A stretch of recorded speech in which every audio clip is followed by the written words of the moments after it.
The Gobi Desert sun beat down mercilessly on Dr. Emily Richardson's hazmat suit as she knelt beside another piece of twisted alien debris. 3 months had passed since Earth's forces had repelled the invasion, yet the desert still sparkled with fragments of otherworldly technology. Most were worthless. Their self-destruct mechanisms had turned them into little more than exotic paperweights. Another dead one. Dr. Richardson. Technical Surgeon Mike Foster's voice crackled through her helmet comm. He stood guard nearby, rifle at ready. Protocol for salvage operations, even though no living aliens had been seen for months. Emily sighed, reaching for her collection bag. Just like the others. Nothing but. The words died in her throat as her gloved hand touched the metallic surface.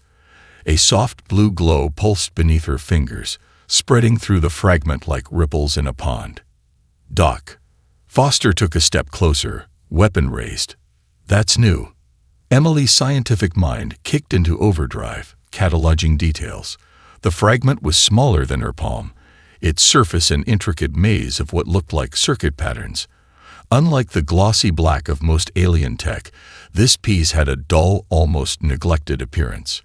But as she held it, the glow intensified, its rhythm matching the suddenly rapid beating of her heart. Foster, get Dr. Patel over here. Now. Within minutes, her colleague arrived, his own hazmat suit casting long shadows in the late afternoon light. My God, Raj breathed, crouching beside her. Is it? Responding to you. Watch this. Emily passed the fragment to him. The glow dimmed immediately, then shifted to a different pattern, slower, matching Raj's naturally calm demeanor. It's not just active, it's adapting to each person who touches it. Impossible, Raj muttered, but his voice held the same excitement she felt. The aliens' neural interface technology was strictly coded to their own biology. We found that out the hard way during the war. Emily was already scanning the surrounding area with renewed purpose. Then maybe this isn't their neural tech. Look at the wear pattern. These pieces were old before they even reached Earth. Some kind of backup system, maybe. Or she spotted another dull fragment a few meters away, something they threw away because it didn't work for them. The next hour was a blur of activity. They found 7 more pieces, each responding differently to human touch. One hummed softly when Emily's junior researcher, Tommy Chen, held it. Another projected tiny holographic symbols when Foster grabbed it to move it to a containment unit. As the sun set and the desert air cooled rapidly, Emily fought against the order to return to base. Just a few more minutes, she pleaded with Foster. There could be more pieces out there. Doc, you know the rules. No salvage operations after dark. Besides, he smiled behind his faceplate, we've got enough here to keep you busy for months. Back at the mobile command center, Emily watched through reinforced glass as the fragments continued to pulse and glow in their containment units. Each piece seemed to remember the humans who had touched it, reacting differently when various team members approached. Dr. Richardson. Tommy handed her a preliminary scan report. You need to see this. The energy signatures, they're not random. They're synchronizing. Emily finished, watching the patterns shift and align. They're learning from each other, learning from us. She pressed her hand against the glass, and all 8 fragments brightened in response, their light pulsing in perfect harmony with her heartbeat. In that moment, as the desert night descended and the alien technology sang to human rhythms, Dr. Emily Richardson knew they'd found something unprecedented. Not a weapon, not a tool, but something the aliens had never fully understood. Technology that had been waiting for human hands to unlock its true potential. She just didn't realize yet that this discovery would change everything. Negative results on all standard protocols. Dr. Emily Richardson muttered, watching another simulation fail on the holographic display. 3 weeks had passed since their discovery in the desert, and while military contractors burned through billions trying to weaponize captured alien tech, her team was buried in MIT's least prestigious lab, chasing a theory nobody else believed in. Maybe we're thinking about this wrong, said Tommy, her graduate assistant, rubbing his bloodshot eyes. He hadn't left the lab in 36 hours. Everyone's treating these pieces like broken alien tech, but what if they're not broken at all? Emily looked up from her datapad. What do you mean? Well, during the invasion, we discovered their neural interfaces only worked with their crystalline brain structure, right? But these pieces, he yawned massively. They respond to us. Maybe they were designed for something completely different. Designed by who? Raj asked from his workstation. The aliens wouldn't create technology specifically for humans, unless they didn't create it at all, Emily said slowly, pieces clicking into place. The wear patterns, the age of the components. What if these are artifacts from something older? Something that predicted our evolution? A soft thud interrupted her theory. Tommy had finally succumbed to exhaustion, his head resting on his keyboard. One of the alien fragments lay inches from his hand, where he'd been running tests. I'll wake him, Raj started to say, but Emily held up her hand.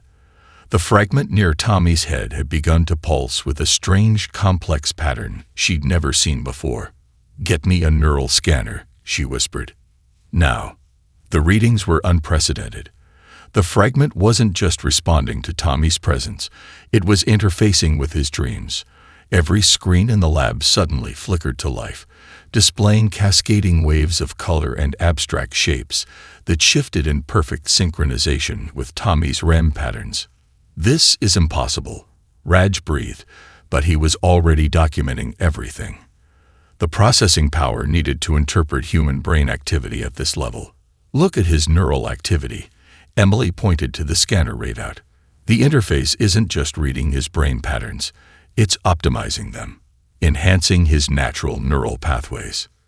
Tommy stirred, blinking in confusion at the light show around him. Did I fall asleep? I had the strangest dream about. He trailed off, staring at his hands. Everything's different. It's like, I can see the mathematical patterns in everything. Over the next few hours, they tested Tommy's cognitive functions. His ability to process complex equations had increased exponentially.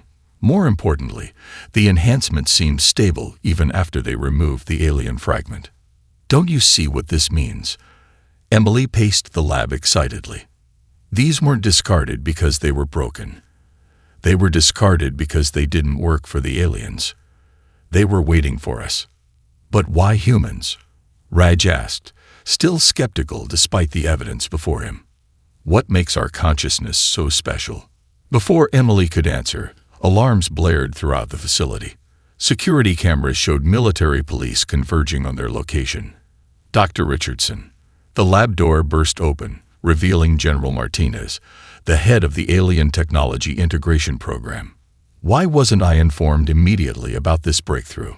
Because, Emily said calmly, stepping between the guards and her team, the moment this becomes a military project, you'll try to turn it into a weapon. But that's not what this technology is for. It's not about destruction. It's about evolution. The general's eyes narrowed. That's not your decision to make, Doctor. This facility is now under military jurisdiction.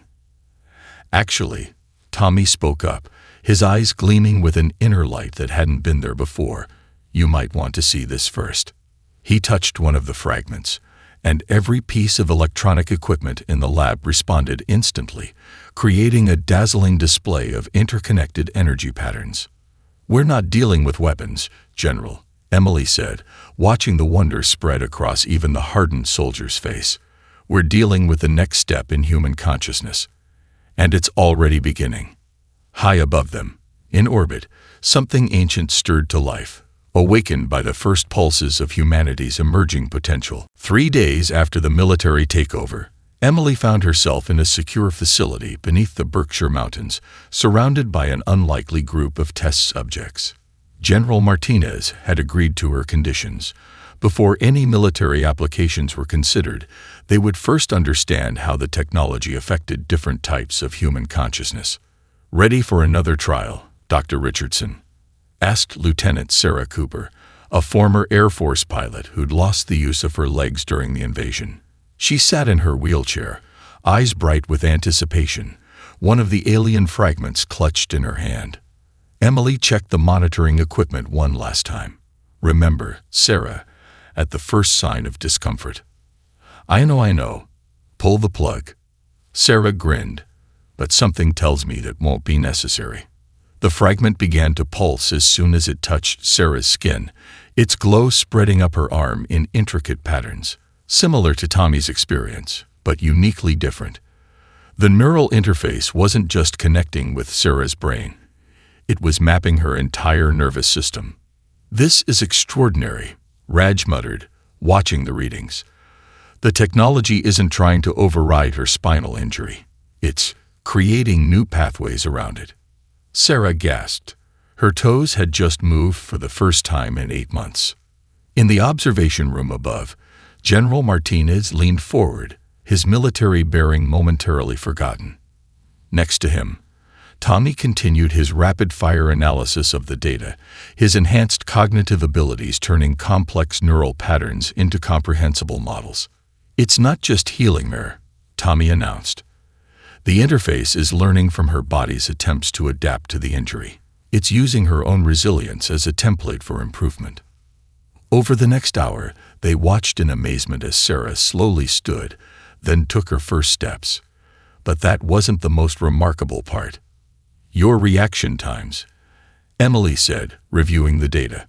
"They're beyond peak human capacity. The interface didn't just restore your mobility, it enhanced it." "Enhanced isn't the word," Sarah replied, executing a perfect backflip that would have challenged an Olympic gymnast. "It's like, the technology knows what I want to do before I even think it." Across the facility, similar transformations were taking place. A programmer with severe dyslexia found he could suddenly process multiple coding languages simultaneously. A deaf musician began perceiving sound as visible patterns she could manipulate with thoughts alone. "Don't you see the pattern?" Emily asked during an emergency meeting with General Martinez. "The technology doesn't just enhance people, it adapts differently to each individual's unique characteristics. It's not trying to make us all the same. It's amplifying what makes us different. And that's exactly why we need to control its distribution," Martinez argued. "The potential for misuse."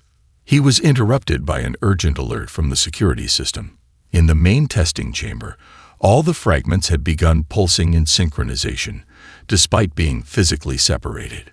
"It's happening again." Tommy's enhanced mind was already processing the patterns. The pieces aren't just connecting to individuals anymore. They're creating a network between all the test subjects. Emily rushed to the chamber. Sarah stood at its center, surrounded by the other test subjects, each glowing with their unique patterns, but now somehow harmonized into a greater whole. "Can you feel it?" Sarah asked, her voice filled with wonder. "We're all connected, but not like a hive mind. It's more like we're each instruments in an orchestra, playing our own parts, but creating something greater together." Emily watched as visible lines of energy began flowing between the test subjects, each person's enhanced abilities, somehow amplifying the others without diminishing their individuality. "This is what the aliens never understood," she whispered, finally grasping the technology's true purpose. They were looking for a way to force uniformity, to make everyone the same. But this technology, it doesn't just accept human diversity, it requires it to reach its full potential. Above the facility, unknown to everyone below, a cloaked alien vessel recorded everything. Its crystalline crew watched with growing alarm as humanity unlocked abilities their own civilization had sought for millennia. The signal they sent toward deep space was urgent and clear. They must be stopped before they learn what they're truly capable of. The demonstration was going perfectly until the 3 observers in the back row stood up. Emily noticed something odd about their movements. Too fluid, too synchronized. But before she could react, Sarah was already in motion. Everybody down. The former pilot's enhanced reflexes sent her vaulting across the room, tackling 2 civilians just as a beam of crystalline energy scorched the air where they'd been standing. The observers shed their human disguises like burning paper, revealing faceted crystalline forms beneath. Their skin crackled and fell away as they raised weapons grown from their own bodies. Multiple hostiles. General Martinez barked into his comm, drawing his sidearm. But conventional weapons proved useless, the bullets ricocheting off crystalline shells. Tommy's enhanced mind was already processing the threat. "They're not like the invasion force," he called out, fingers flying over his tablet. "These are something older, more advanced. Their biosignatures are completely different." The alien attackers moved with lethal precision, but they hadn't counted on facing enhanced humans. Sarah's augmented reflexes let her dodge energy beams that should have been impossible to avoid.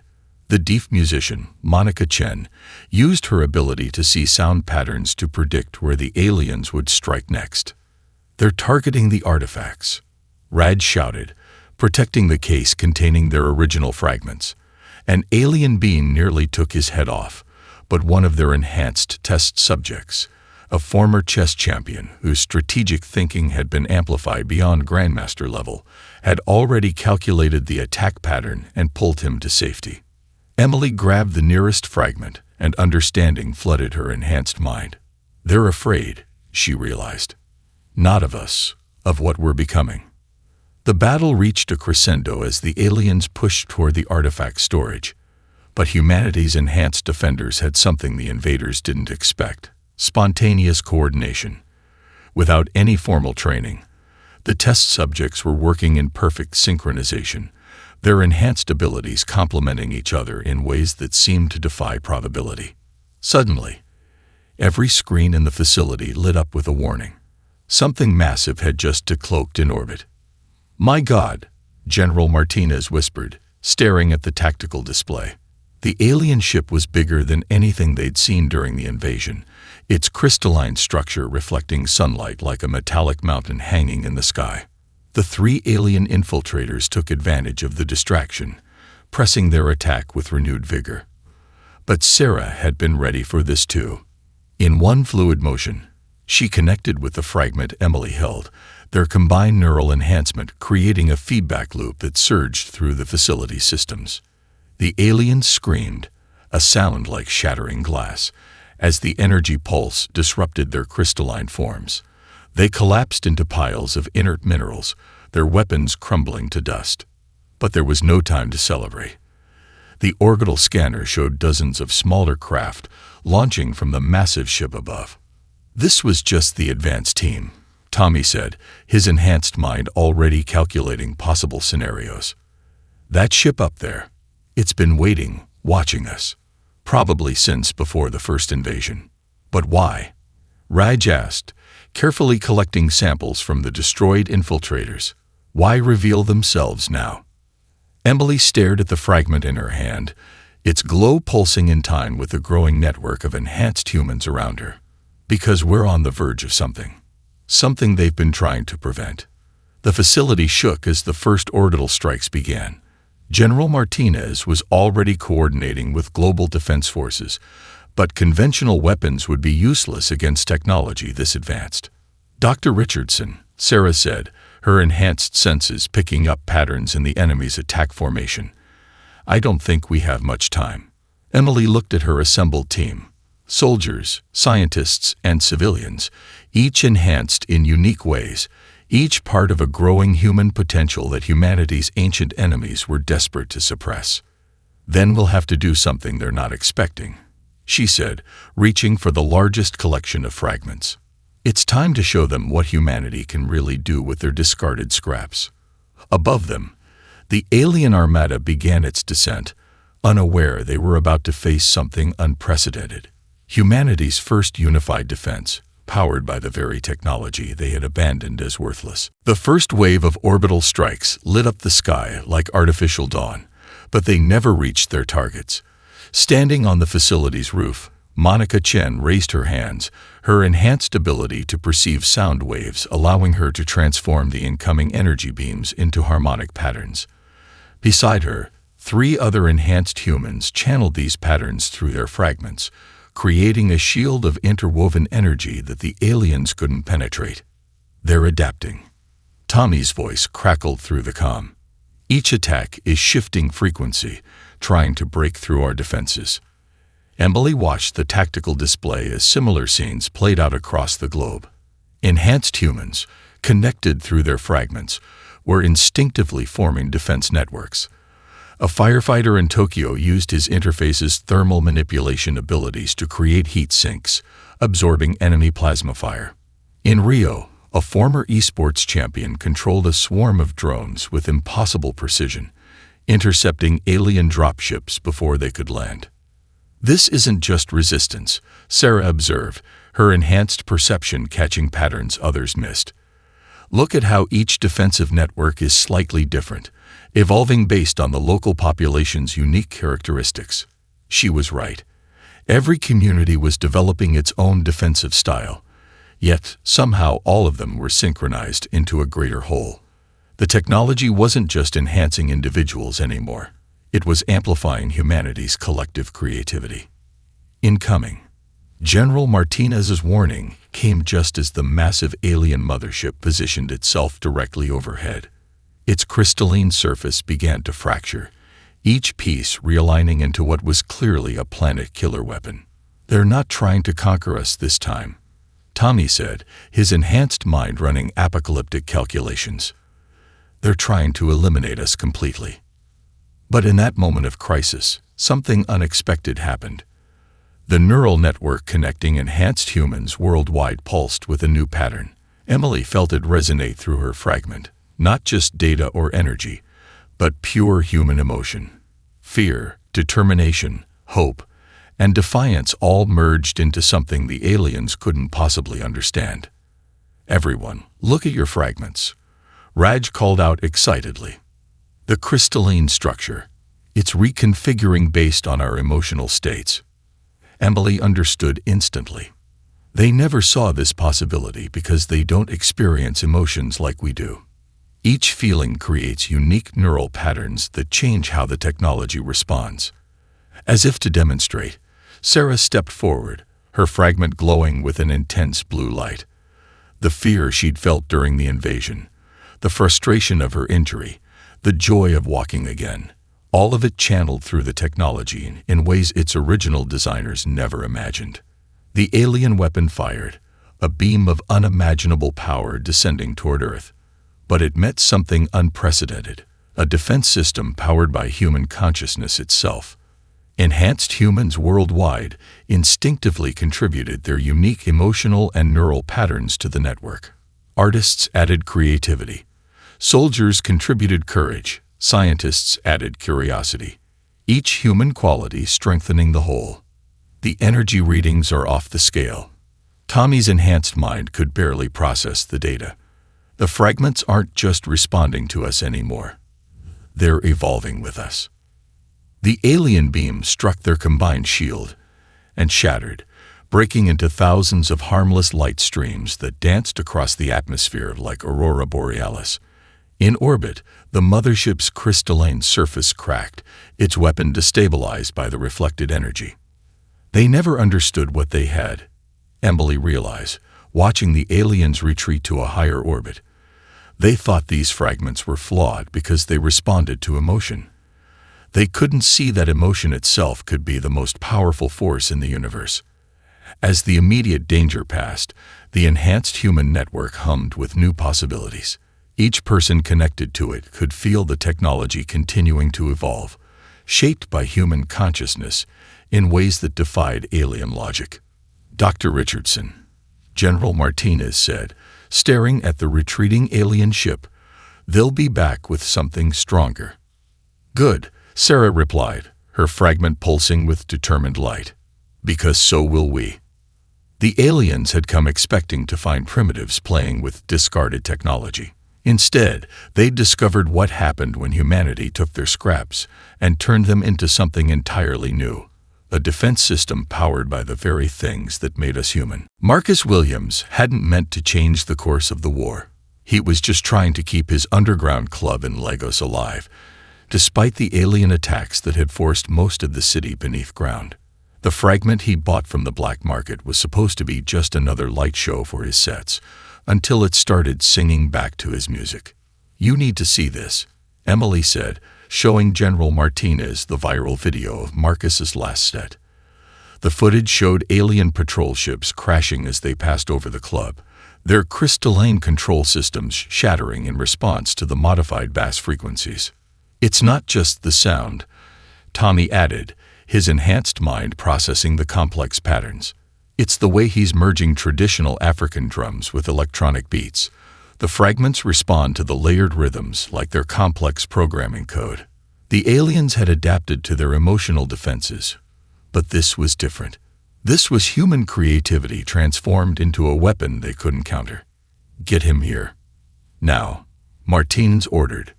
24 hours later, Marcus stood in the facility's main lab, his modified DJ equipment surrounding him.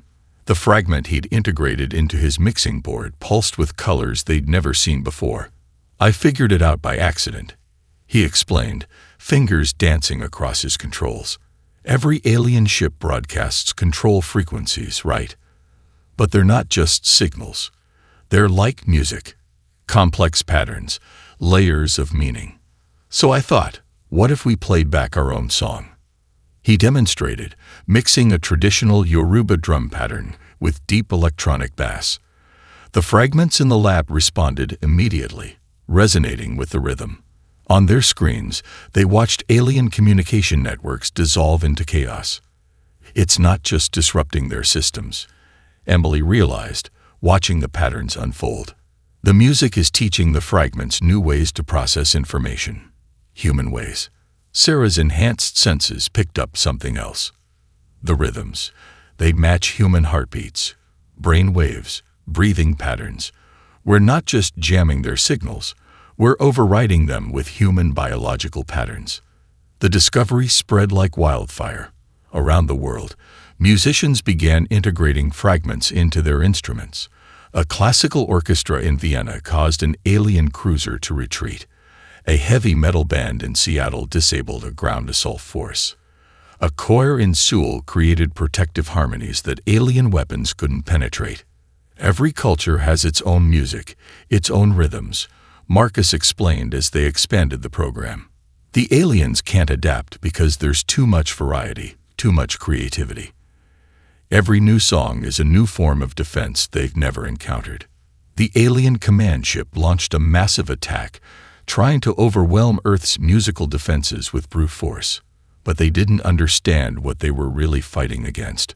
Emily watched from the command center as Marcus coordinated with musicians worldwide.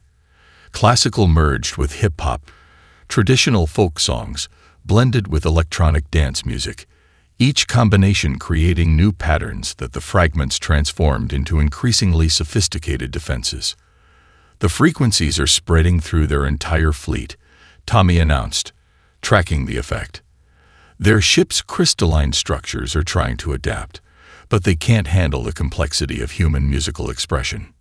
In orbit, alien vessels began to move erratically, their precise formations dissolving as Earth's combined musical assault rewrote their core programming. Some ships retreated, while others seemed to dance to the new rhythms being broadcast from every radio station, concert hall, and basement studio on the planet. "They wanted uniformity," Emily said, watching the alien fleet's disarray. "Instead, we gave them jazz."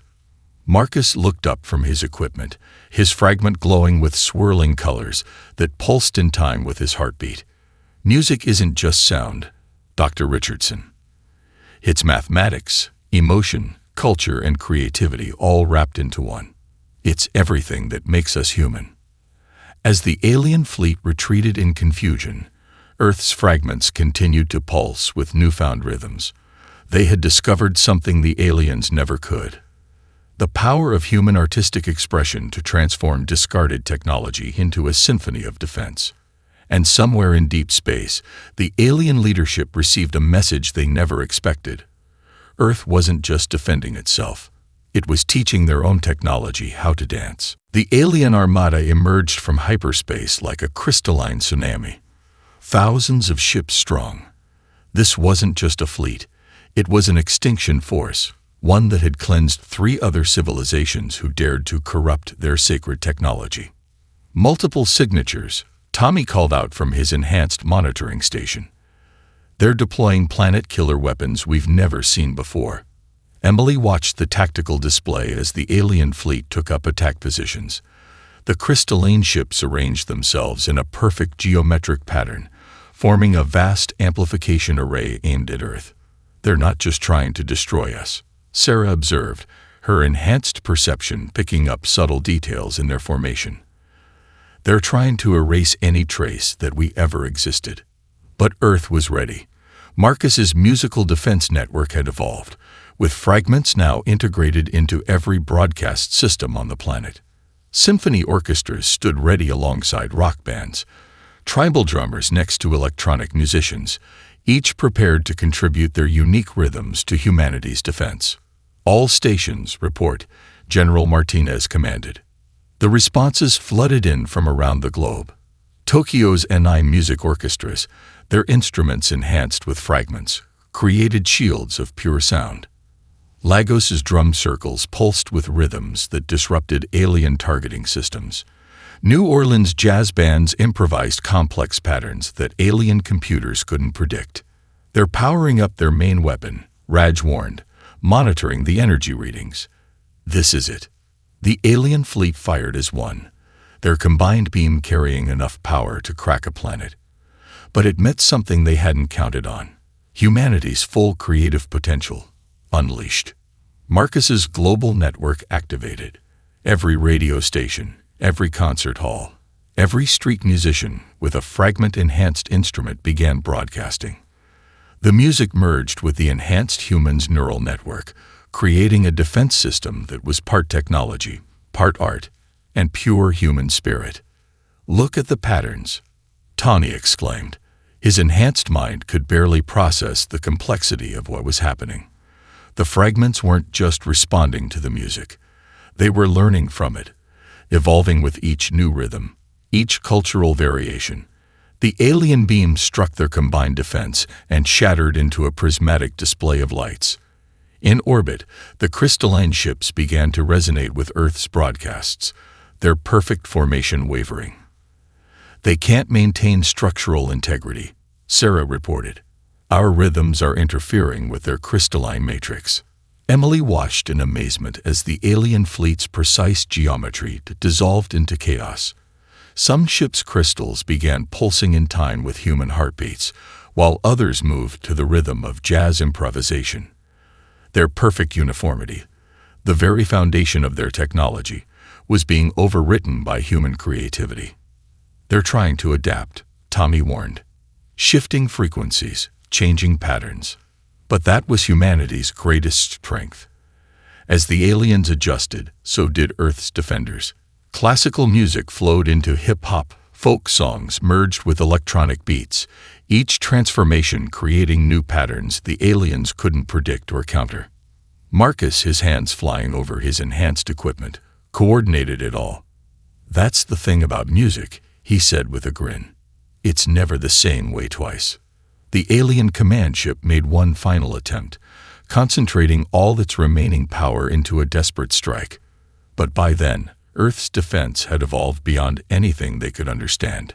Enhanced humans worldwide contributed not just their music, but their emotions, memories, and dreams to the network. The fragments, once discarded as flawed, transformed the combined human experience into an impenetrable shield. When the alien beam struck, it wasn't just reflected. It was absorbed, transformed, and turned into something new. The very weakness the aliens had rejected, the technology's responsiveness to emotion and creativity, had become Earth's greatest strength. In orbit, the mighty armada began to retreat, their ship's crystalline structures forever changed by exposure to human consciousness. They had come expecting to find primitive beings misusing their sacred technology. Instead, they found artists who had turned their discarded tools into instruments of creation rather than destruction. As the alien fleet flowed into hyperspace, Earth's fragments continued to pulse with new rhythms, new patterns, new possibilities. Humanity hadn't just survived. They had taught the very technology that was meant to destroy them how to sing. 1 year after the final battle, Emily stood at the podium of the newly established Global Innovation Center, looking out at an audience that would have been impossible to imagine before the war. Enhanced humans sat alongside traditional scientists, while holographic attendees from across the globe flickered in empty seats, their fragments allowing them to project their presence across continents. "We thought we were learning to use their technology," she began, her own fragment pulsing gently at her throat. "Instead, we taught it how to be human." Behind her, a massive display showed the transformations taking place worldwide. The fragments, once thought to be merely discarded alien scraps, had become catalysts for human evolution, not by changing who we were, but by amplifying what made us unique. Sarah, now heading the Enhanced Human Integration Program, demonstrated by leading a dance performance where performers' movements controlled complex space traffic systems. Their graceful gestures, enhanced by the fragments, guided satellites and ships with more precision than any computer. The aliens sought uniformity. Tommy explained to the audience, his enhanced mind processing data from 1,000 sources simultaneously. They saw their technology as a way to enforce order. But in human hands, it became something else entirely. A celebration of chaos, creativity, and individual expression. In Lagos, Marcus had transformed his underground club into a global broadcasting hub, where musicians from every culture came to experiment with fragment-enhanced instruments. The music they created didn't just entertain, it maintained Earth's defensive shields, each unique rhythm strengthening the network in ways the aliens never imagined possible. "Look at what we've achieved in just 1 year," Raj said, bringing up new data. Traditional barriers between nations have begun dissolving as enhanced humans form spontaneous networks of cooperation. Disease research accelerated as fragments allowed doctors to visualize cellular patterns through music. Space exploration leaped forward as enhanced astronauts communicated directly with their ships through neural interfaces. But the most profound changes were cultural. Art galleries now featured installations where visitors could literally step into paintings, experiencing the artist's emotions firsthand through fragment interfaces. Schools used enhanced learning networks where students shared not just information, but understanding, each child's unique perspective enriching the whole. "We've received another transmission," General Martinez announced, joining Emily at the podium. The message had come from deep space, but not from their former enemies. Other alien civilizations had detected the changes in Earth's fragment network. They weren't coming to fight. They wanted to learn. "That's the greatest irony," Emily told the audience. "The technology they thought we were misusing. We've shown it its true purpose. Every fragment is still evolving, still learning from each human it connects with. We didn't just build a defense system. We created a bridge between what we are and what we could become." Sarah stepped forward, her fragment glowing with the same determination that had helped her walk again. "But we're not replacing human ability with alien tech. We're showing the universe that technology doesn't have to erase what makes us different. It can amplify what makes us unique." In orbit, the first ships of the diplomatic fleet arrived, former enemies now seeking understanding. Their crystalline surfaces pulsed in rhythm with Earth's music, forever changed by their exposure to human creativity. "This isn't an ending," Emily concluded, watching the alien ships dock with Earth's new fragment-enhanced space stations. "It's an evolution, not just of technology or of humanity, but of possibility itself. We took their scraps and turned them into something they never imagined, not because we were stronger or smarter, but because we dared to be different." As she finished speaking, Marcus queued up a new global broadcast. Around the world, enhanced humans added their own unique contributions to the network. Artists painted with light, musicians played impossible harmonies, scientists shared insights across continents, and children dreamed new dreams into reality. The fragments pulsed with all of it, transforming discarded alien technology into something entirely new. A mirror that showed humanity not just what they were, but what they could become when they celebrated their differences instead of fearing them. And somewhere in the vast network of human consciousness and alien technology, something entirely new was being born. Not human, not alien, but a bridge between all possibilities.